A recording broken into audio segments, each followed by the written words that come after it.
ఇప్పుడు మనం ఎప్పుడైనా రోడ్డు పంట పోతుంటే అప్పుడప్పుడు పిచ్చోళ్ళు కనబడతారు. పిచ్చోళ్ళు కనబడ్డప్పుడు కొద్దిగా జాగ్రత్తగా సైడ్కి వెళ్ళి పోతాం, ఎందుకురా భయ వింటాను వెంట అని చెప్పి. కానీ పిచ్చోడి చేతిలో రాయి ఉందనుకో, ఇంకా కొద్దిగా జాగ్రత్తగా ఉంటాం. ఎందుకంటే వాడు ఇక్కడ రాయి సుడతాడో ఎక్కడ తగులుతుందో, లేనిపోయిన వింతను ఎందుకురా బాధ అన్నట్టు పిచ్చోడి చేతిలో రాయి ఉంటే చాలా జాగ్రత్తగా ఉంటాం. కానీ ఇవాళ పిచ్చోడి చేతిలో రాయి లేదు, పిచ్చోడి చేతిలో రాష్ట్రం ఉంది. నిజంగా చెప్తున్నా, నేను బాధగా చెప్తా ఉన్నా, ఒక పిచ్చోడి చేతిలో రాష్ట్రం ఉన్నది. ఎందుకంటున్నా అంటే ఈ మాట, ఎన్నికలకు ముందు అభయహస్తం పేరిట అడ్డమైన హామీలు ఇచ్చి నోటికొచ్చిన చెత్తవాగుడు వాగి ప్రతి వర్గాన్ని దగా చేసి, అసలు దాని పేరు అభయహస్తం మేనిఫెస్టో కాదు, అది ఈ శతాబ్దపు అతిపెద్ద మోసం. ఆ మేనిఫెస్టో ఒక్కొక్కరికి ఏది కావాలంటే అది, అందరికీ అన్నీ అని చెప్పి ఎన్నికల్లో గెలిచారు. విద్యార్థులకు ఏం చెప్పాడు? 10వ తరగతి పాస్ అయితే 10,000, 12వ తరగతి పాస్ అయితే 15,000, డిగ్రీ పాస్ అయితే 25,000, పీజీ పాస్ అయితే 1,00,000, పిహెచ్డి పాస్ అయితే 5 లక్షలు. విద్యార్థినులకు ఫ్రీ స్కూటీలు, విద్యార్థులకు విద్యా భరోసా కార్డులు, 2 లక్షల ఉద్యోగాలు మొదటి సంవత్సరంలోనే.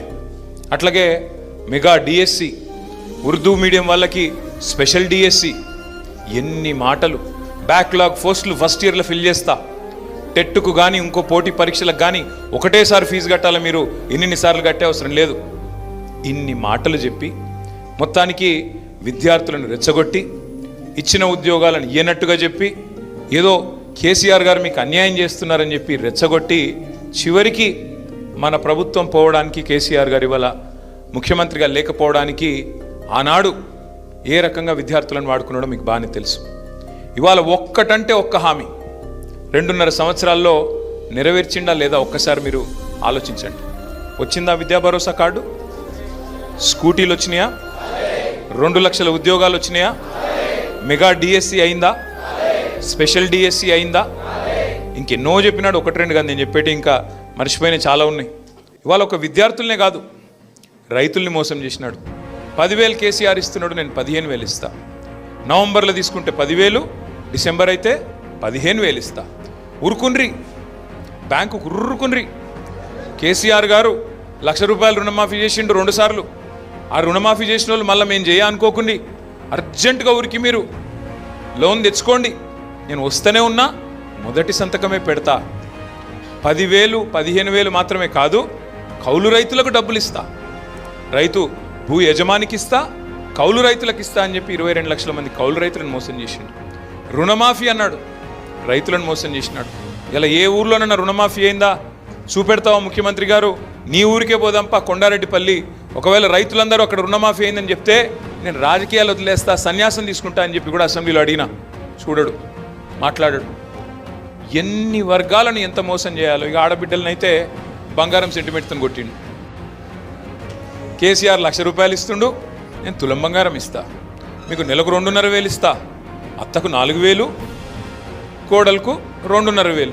ఇట్లా మహిళల్ని మోసం చేసిండు. అట్లాగే పెద్ద మనుషులను మీకు 2 ఇస్తా, ముసలోళ్ళకి పెన్షన్లు కేసీఆర్ ఒకరికే ఇస్తుండు, ఆయన 2,000 ఇస్తేనే 4,000 ఇస్తా అని చెప్పి మొత్తం ముసలోళ్ళని మోసం చేసిండు. ఇదంతా మీకు ఎందుకు చెప్తున్నా అంటే, చేసిన వాగ్దానాలేమో ఇవి, అధికారంలోకి వచ్చిందేమో వీటిని అండగా చేసుకొని రాష్ట్రంలో అందరి మనసులు మరి వీటి ఇట్లాంటి ఆకర్షణీయమైన 6 గ్యారంటీలు పెట్టి, ఒక్కొక్కడు మంత్రి, ఇవాళ మంత్రి కమల్ హాసన్ కంటే పెద్ద యాక్టర్లు ఉన్నారు. ఆయన ఒక ఆయన ఉన్నాడు డిప్యూటీ సీఎం.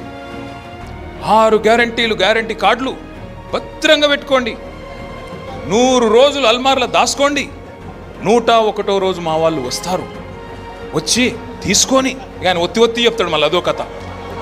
వస్తారు, వచ్చి తీసుకొని గ్యారంటీ కార్డులను భద్రంగా మీరు పెట్టుకున్నట్టయితే మరి వెంటనే 101వ రోజు నుంచి మీకు ఇవన్నీ వస్తాయి.